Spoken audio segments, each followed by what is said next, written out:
8월 17일 하루를 시작하는 말씀입니다. 오늘 우리에게 주시는 말씀은 이사야 28장 14절에서 22절까지 말씀입니다. 이러므로 예루살렘에서 이 백성을 다스리는 너희 오만한 자여 여호와의 말씀을 들을지어다. 너희가 말하기를 우리는 사망과 언약하였고 수올과 맹약하였거늘 넘치는 재앙이 밀려올지라도 우리에게 미치지 못하리니 우리는 거짓을 우리의 피난처로 삼았고 허위 아래에 우리를 숨겼음이라 하는도다. 그러므로 주 여호와께서 이같이 이르시되 보라 내가 한 돌을 시온에 두어 기초를 삼았노니 곧 시험한 돌이요 귀하고 견고한 기초돌이라. 그것을 믿는 이는 다급하게 되지 아니하리로다. 나는 정의를 측량줄로 삼고 공의를 저울추로 삼으니 우박이 거짓의 피난처를 소탕하며 물이 그 숨는 곳에 넘칠 것인즉 너희가 사망과 더불어 세운 언약이 패하며 수올과 더불어 맺은 맹약이 서지 못하여 넘치는 재앙이 밀려올 때에 너희가 그것에게 밟힘을 당할 것이라. 그것이 지나갈 때마다 너희를 잡을 것이니 아침마다 지나가며 주야로 지나가리니 소식을 깨닫는 것이 오직 두려움이라. 침상이 짧아서 능히 몸을 펴지 못하며 이불이 좁아서 능히 몸을 싸지 못함 같으리라 하셨느니라. 대저 여호와께서 브라심 산에서와 같이 일어나시며 기브온 골짜기에서와 같이 진노하사 자기의 일을 행하시리니 그의 일이 비상할 것이며 자기의 사역을 이루시리니 그의 사역이 기이할 것임이라. 그러므로 너희는 오만한 자가 되지 말라. 너희 결박이 단단해질까 하노라. 대저 온 땅을 멸망시키기로 작정하신 것을 내가 만군의 주 여호와께로부터 들었느니라. 아멘. 이사야라는 이름의 뜻은 여호와는 구원이시다입니다. 이사야서는 계속해서 하나님의 심판을 이야기합니다. 악에 대한 하나님의 공의로운 심판이 반드시 임할 것을 선포하고 있습니다. 그러나 심판만 이야기하지 않습니다. 심판 가운데서도 하나님을 경외하는 남은 자를 구원하시는 하나님의 은혜를 함께 이야기하고 있습니다. 오늘 우리가 보는 28장부터도 마찬가지입니다. 이스라엘과 열방을 향한 화가 선포되고 악에 대한 심판이 기록됩니다. 그러나 동시에 하나님을 경외하는 남은 자의 구원을 노래합니다. 오늘 본문으로 들어가기 전에 28장 앞부분을 먼저 보아야 합니다. 이스라엘은 남과 북으로 갈라졌습니다. 북이스라엘은 아수르의 침략을 받아서 먼저 멸망했습니다. 그리고 남유다 역시 아수르라는 거대한 제국의 위협 앞에 놓여 있습니다. 하나님께서는 남유다에게 이미 멸망한 북이스라엘을 보여주십니다. 저들이 왜 무너졌는지 보라는 겁니다. 북이스라엘이 하나님을 몰랐습니까? 그들도 하나님의 백성입니다. 예배도 있었습니다. 하나님을 향한 신앙도 있었습니다. 그런데 하나님보다 자신들이 가지고 있는 것을 더 의지한 것이 문제입니다. 1절은 그것을 교만한 면류관이라고 표현합니다. 북이스라엘은 남유다보다 더 번성했던 나라입니다. 사람들이 볼 때는 아름다운 면류관과 같았습니다. 그런데 하나님께서는 그것을 무엇이라고 부르시냐면 시들어가는 꽃이라고 하십니다. 사람들이 볼 때는 화려했고 괜찮아 보였는데 하나님이 보실 때는 달랐다라는 겁니다.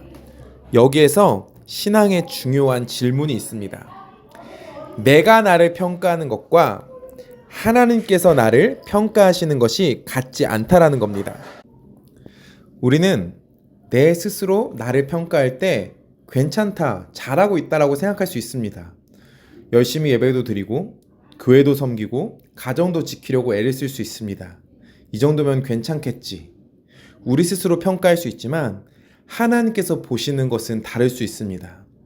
우리 안에 하나님을 잃어버렸다면, 복음을 잃어버렸다면 하나님을 의지하는 대신 내가 가진 것과 세상의 방법을 의지하고 있다면 겉으로 아무리 화려해 보여도 하나님께서 보실 때는 시들어가는 꽃일 수 있습니다. 그리고 우리를 말씀하실 때 교만한 면류관을 쓰고 있다고 말하실 수 있습니다. 하나님께서는 북이스라엘의 교만한 면류관을 뺏어서 땅에 던지십니다. 아수르라는 강한 나라를 사용하셔서 그 면류관을 땅에 밟히게 하십니다. 그들이 그렇게 자랑했던 것들을 다 무너뜨리시는 겁니다. 그런데 놀랍게도 5절에는 또 하나의 면류관이 등장하는데요. 5절은 이렇게 말합니다. 그날의 만군의 여호와께서 자기 백성의 남은 자에게 영화로운 면류관이 되시며 아름다운 화관이 되실 것이라. 두 개의 면류관입니다. 하나는 내가 만들어 쓴 면류관입니다. 그리고 하나는 하나님께서 친히 되어주시는 면류관입니다. 내가 만들어 쓴 면류관은 시들어 버립니다. 그러나 하나님께서 친히 우리의 영광이 되어주시면 그것은 사라지지 않습니다. 이스라엘이 자랑했던 것은 발에 밟혔습니다. 그러나 남은 자에게는 하나님께서 영광이 되어주셨습니다. 우리는 우리의 신앙을 점검해 봐야 합니다. 내 스스로 나를 평가하는 것이 아닙니다. 하나님의 말씀에 비추어서 나를 들여다보는 겁니다. 나는 괜찮은가? 나는 하나님 앞에 바로 서 있는가? 우리는 질문할 수 있어야 됩니다. 이 세상 가운데서 우리가 남은 자가 될 수 있다면 하나님께서 우리를 높이실 것입니다. 근데 중요한 것은 남유다는 이것을 보고도 배우지 못했다라는 것입니다. 남유다는 우리가 앞에서 봤던 것처럼 북이스라엘과 똑같은 길을 걸어갑니다. 우리가 몇 번을 보았죠? 애굽을 의지합니다. 다른 나라들을 바라봅니다. 수없는 위기 속에서 하나님을 붙잡으라고 주시는 어떠한 사인 속에서 하나님을 붙잡지 못하고 인간적인 방법을 계속 찾았습니다. 이사야는 말하는 겁니다. 너희를 구원할 분은 다른 나라가 아니다. 너희를 세우신 하나님을 의지해라. 인간적인 방법을 사용하지 말라가 아닙니다.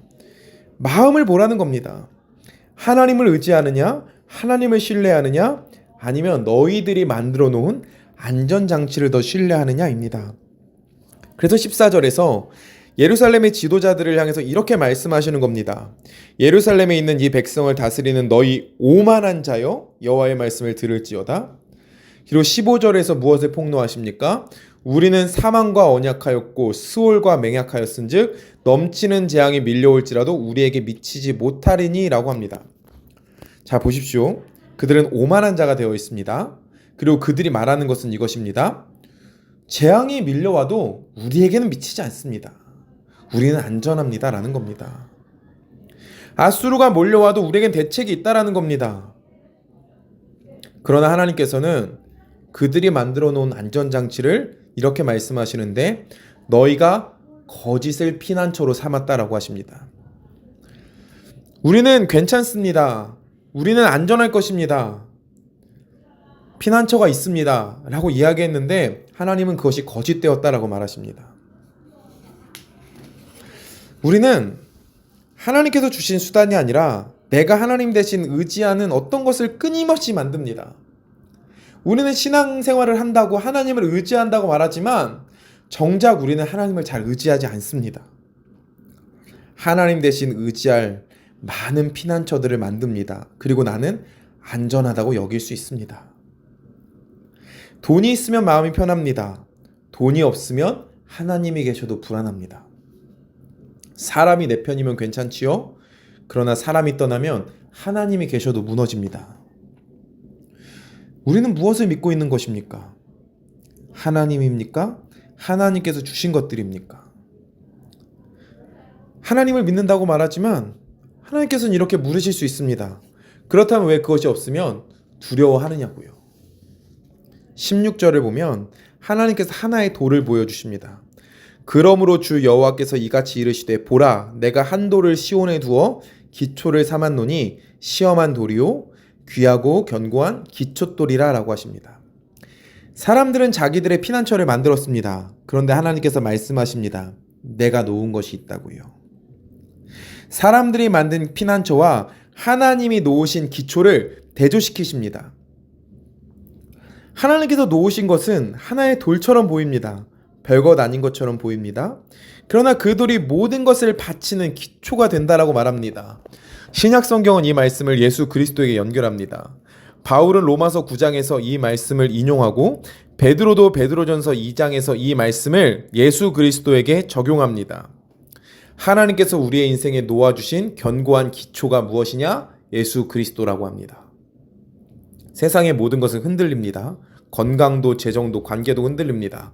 내가 평생 쌓아놓은 것 흔들릴 수 있는데 예수 그리스도는 흔들리지 않습니다. 그래서 16절 마지막이 굉장히 중요한데요. 그것을 믿는 이는 다급하게 되지 아니하리로다 라고 합니다. 다급하게 되지 않는다. 이 표현이 참 좋은 표현 아닙니까? 믿는 사람에게 문제가 생기지 않는다라고 하지 않습니다. 수르는 여전히 내려옵니다. 상황은 어려울 수 있습니다. 그런데 허둥댈 필요가 없습니다. 왜 그렇습니까? 내가 어디에 서 있는지를 알기 때문입니다. 우리의 문제는 상황이 흔들리는 것만이 아닙니다. 내가 서 있는 기초까지 함께 흔들리는 것입니다. 돈 위에 서 있으면 돈이 흔들릴 때 우리는 흔들립니다. 사람 위에 서 있으면 사람이 흔들릴 때 우리도 흔들립니다. 내 능력 위에 서 있으면 실패할 때 내 존재까지 무너집니다. 그러나 예수 그리스도 위에 서 있는 사람은 상황이 흔들려도 기초는 흔들리지 않습니다. 믿음은 아무 일도 일어나지 않을 것이라고 믿는 것이 아니라고 제가 몇 번을 이야기합니다. 무슨 일이 일어나도 내가 서 있는 기초는 무너지지 않는다. 예수 그리스도는 흔들리지 않는다. 그분은 변하지 않으신다. 이것을 믿는 겁니다. 그런데 사람들은 이 기초를 선택하지 못했습니다. 17절 이하를 보면 그렇기에 하나님께서 그들이 만들어 놓은 거짓된 피난처를 무너뜨리십니다. 우박이 거짓의 피난처를 소탕하며 물이 그 숨는 곳에 넘칠 것인즉 이라고 합니다. 그들이 그렇게 안전하다고 생각했던 것이 한순간에 사라져버립니다. 그리고 20절에 아주 재미있는 비유가 나오는데 침상이 짧아서 능히 몸을 펴지 못하며 이불이 좁아서 능히 몸을 싸지 못함 같으리라 라고 합니다. 침대에 누웠는데 침대가 짧습니다. 다리를 펴면 발이 밖으로 나갑니다. 이불을 덮었는데 너무 작습니다. 위쪽을 덮으면 발이 나오고 발을 덮으면 어깨가 나옵니다. 쉴 수가 없지요. 하나님 없이 우리가 만들어 놓은 피난처가 그렇다는 것입니다. 있으면 안전할 것 같았습니다. 그런데 막상 인생에 진짜 문제가 찾아오면 우리를 덮어주지 못합니다. 돈이 많은 문제를 해결할 수 있습니다. 그러나 모든 문제를 해결합니까? 그렇지 않습니다. 세상의 모든 피난처는 결국 조금씩 짧고 조금씩 좁습니다. 우리 영혼을 끝까지 덮어줄 수 있는 피난처는 하나님밖에 없습니다. 그래서 믿음은요, 하나님께서 하시는 일을 모두 이해하는 것이 아닙니다. 그러나 하나님의 선하심을 믿고 그분의 지혜를 신뢰하는 것입니다. 우리는 결과를 알아야 안심하지요. 이 일이 결국 어떻게 됩니까? 언제 해결됩니까? 앞으로 어떻게 됩니까? 이렇게 질문합니다. 하나님 알려주십시오라고 질문합니다. 그러나 이것은 믿음이 아닐 수 있습니다. 결과를 믿는 것이기 때문이죠. 믿음은 결과를 다 알지 못해도 하나님을 아는 것입니다. 지금 내 삶을 갈아엎어 버리실 수 있습니다. 내 삶 속에 어떤 폭풍을 허락하실 수도 있습니다. 그러나 하나님께서 우리의 인생을 다루시는 것은 파괴가 아닙니다. 회복입니다. 우리가 만들어 놓은 거짓된 피난처를 무너뜨리시고 진짜 기초 위에 다시 세우시는 것, 이것이 하나님이 하시는 일입니다. 우리는 반석 대신 예수 그리스도 안에 서야 됩니다. 모든 말씀의 중심에 예수 그리스도가 계심을 믿고 그 견고한 기초돌 위에 우리는 설 수 있어야 됩니다. 사람들은 그 돌을 버리고 예수님을 십자가에 못 박았습니다. 그러나 하나님께서는 사람들이 버린 그 돌을 구원의 기초로 삼으셨습니다. 우리는 그 분안에 서야 됩니다. 내가 흔들리지 않아서가 아닙니다. 내가 서 있는 기초가 흔들리지 않을 것입니다. 우리는 이것을 믿는 것입니다. 우리는 오늘 질문해야 합니다. 나는 무엇 위에 서 있습니까? 내가 지금 자랑하고 있는 면류관은 무엇입니까? 내가 만들어 놓은 피난처는 무엇입니까? 그것이 흔들리면 나도 함께 무너지고 있지는 않습니까? 하나님은 말씀하십니다. 거짓된 피난처에서 나오라고요. 내가 놓은 기초 위에 서라고요. 예수님 위에 서십시오. 예수님의 은혜 앞에 서십시오. 그분이 우리의 삶 속에 일하심을 믿음으로 신뢰함으로 나아가십시오. 어떤 일이 있어도 그 일은 회복일 것입니다. 우리를 회복시키시는 가장 좋은 것을 주시는 하나님을 신뢰하며 그 믿음 안에 서시는 우리 태국한인교회 모든 성도님들 되어주시기를 간절히 소망합니다. 기도하겠습니다. 하나님 사랑합니다. 하나님 감사합니다. 우리는 하나님 앞에 설 것입니다. 우리의 기초돌이 되시는 예수 그리스도 앞에 서서 흔들리지 않는 신앙 우리가 되게 하여 주시옵소서. 오늘도 주님 안에서 살아가게 해주신 믿사오며 감사드리며 예수님의 이름으로 기도합니다. 아멘.